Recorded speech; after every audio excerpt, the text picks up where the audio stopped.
So I know the sort of summary videos of major meetings after they've happened aren't popular and they don't tend to get many views, but I'm going to do one anyway because it's important to be able to reflect on them in a year's time.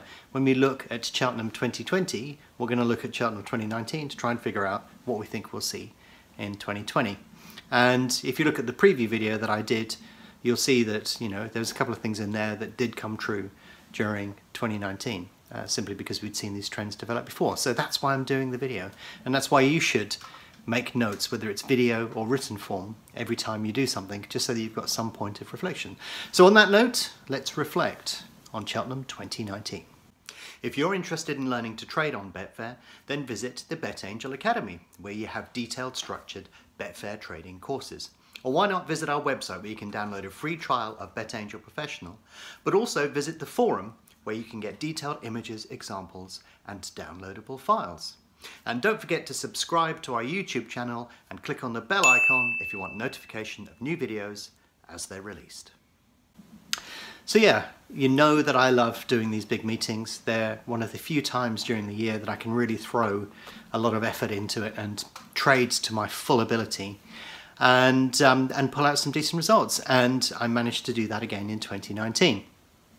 It was another decent year for me, and in fact it was, you know, a better year than I've had for quite a few years on Cheltenham, which was a bit of a surprise. I wasn't quite expecting to do as well, and I'd sort of set my expectations a little bit lower and then exceeded them, but it was mainly sort of part in thanks to what happened on the very last day. But that's typical of what happens during these major meetings. You start at the beginning of the week and then you gradually build up to the feature day and the feature race, and then if you can do well on that, you'll generally have a good week.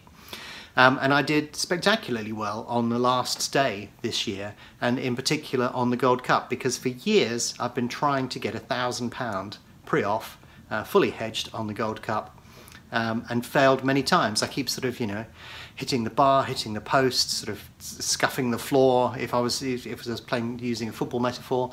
But this year I actually ran up, kicked the ball, and got it absolutely right and well beyond the goalkeeper's reach. So I was absolutely delighted with that. I've been trying for ages and I finally nailed it. So it's another one to go on the board downstairs. If you ever come here, you'll see I've got a little board of all the results that I've sort of, you know, really enjoyed, and they're all stuck up there. So that's my little sort of motivation for me when I sit down to start trading every day, knowing that one of those will be around the corner, hopefully. But yeah, the meeting itself conformed to what we thought could happen, which is, you know, you've seen the plot of it getting more and more volatile each year, and this year was the most volatile Cheltenham I have traded in 20 years. But it did vary from one day to the next, and when I sat down on Monday, the Monday card, you know, I was too aggressive to start with, so I went straight in, all guns blazing on the first race and completely screwed it up. And, you know, I started with a loss, which is never a great place to start from. And I tried to push it a little bit harder on the second race and made the same mistake but on a smaller scale. And then I began to settle into a pattern. So it's quite normal that you tend to see that the feature races produce the big results. So if we look at the Monday, the feature race on a Monday produced a half-decent result. And then if we look at the Tuesday, the feature race on a Tuesday produced a half-decent result as well.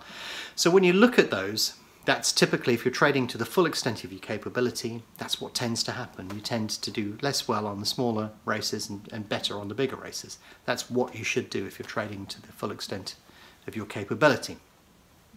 So yeah, Monday, Tuesday, you know, the first things that I noticed were that the market was behaving itself in an unusual way. So that there were some races, the feature races, that were behaving sort of normally, but some of the other races were getting a little bit out of control. So where I'd normally look for quite a tight range at Cheltenham, what I was seeing was quite significant movement when we look across the entire card. And that was a little bit disconcerting, because you set off on Tuesday with the intention of trading a certain way, and then you see that the market has changed a bit, then you have to adapt your style. But that is the skill of trading properly, seriously, like not as this systematic approach and then bludgeoning that to death and then eventually running out of money and realizing that actually your approach was wrong all the way along. If you're a really good trader, what you do is you sit down and you trade what you see, not what you feel, or what you had in the plan. You go into it with a plan and you sort of think, well, that didn't work. So my approach to Cheltenham, and it is with all of the major meetings, record all of the activity in the market. That evening, watch it back, try and see if you can learn something from it, try and understand how the market shifted or changed, or the way that it's behaving typically, and then take that forward to the next day. So it was fairly clear, fairly early on, that it was going to be quite volatile and there were going to be some unusual moves out there. So my strategy sort of adapted to begin to take advantage of that as the week went on. So wasn't ready for it on Monday really, adapted a bit on Tuesday, and by Wednesday I was beginning to get things pretty right. So did I say Monday? I can't remember what I said. Yeah, that's right. Tuesday and Wednesday were the days for adapting and getting things right, and Thursday was the day that I began to really hit my stride, as it were. I began to really understand what was going on, what was likely to happen, and how best to exploit it. So yeah, you know, those first 2 days were a little bit difficult. Managed to pick out a good result on the feature races, which sort of carries you a bit through the day. And then we came to Thursday, and Thursday was one of the most bonkers day I've seen at Cheltenham ever. It was pretty remarkable. So I did a tweet at some point, which I'll try and bring up here, which was sort of saying, oh, here's the chart from the cellar at Wolverhampton. And it's like, well, no, actually, this is Cheltenham. And it was like that. It was like some of the moves were stuff that you had not seen before. I'm still analysing a lot of the data that came off of Cheltenham. Still haven't finished going through all of it in enough depth. But that will reveal some of the reasons why that happened and what was going on within the underlying market. But yeah, day 3, the Thursday, was pretty bonkers, and there were some very sharp moves taking place. So one of the ones that I remember was Epatante, where I quickly grabbed a screenshot, posted up on Twitter, of a huge amount of money that was waiting just above the touch price on Epatante, which looked like it was about to hold it down. So, you know, you saw the chart go out, go out, go out, and then it hit this roadblock, as I would call it, and then it looked like that was going to be the limit of it, or if the roadblock went, it would shoot off into the distance. But in fact, the complete opposite happened. The price started to come back in the other direction. So I think you needed to have your wits about you when you were trading Cheltenham, and you know, I didn't see that many people posting big screenshots at Cheltenham this year, so it's difficult to tell how other people did. But I think certainly the volatility and things like the move that I've just described probably would have caught out a few people. But like I said, that's part of the skill of trading, is interpreting what's going on and getting in front of the market when things like that happen. But yeah, so that was a little bit disconcerting, but I did much better on Thursday because I'd learnt about what was going on Tuesday and Wednesday, and my confidence was growing as we headed into the Friday.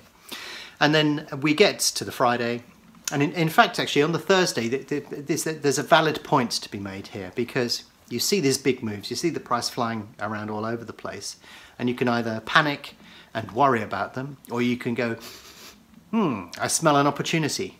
And for me on Thursday, I smelt an opportunity, and I actually had my biggest ever race on BetDAC and a half decent result on Betfair as well on that Thursday. So I managed to get just under £1,000 on BetDAC and a little bit less on Betfair. But you know, that was because of some of the sort of craziness that we saw within the market. You shouldn't see things like volatility necessarily as just purely downside. It creates upside as well, and your role as a trader is to get it right more often than you get it wrong. So you're going to have the odd howler now and again, but hopefully you'll get some really good results as well. And as your experience grows, then you get better and better at finding and unearthing those opportunities and trading them. So yeah, I left Thursday night thinking, you know what, I think I've got this about right now. And it was a question of how hard do I push on the Friday? And that was going to come down to just how much money there was in the market. So the interesting thing about Thursday is because of some very unusual moves within the market, that drove volumes significantly. So if you look at some of the lower quality racing that was taking place on the Thursday, it was actually producing some of the biggest amounts of volume in the market. And that was because the moves were so wide, there was a lot of trading in and out as people swapped and changed positions along the way, or took up better prices if they were traditional punters.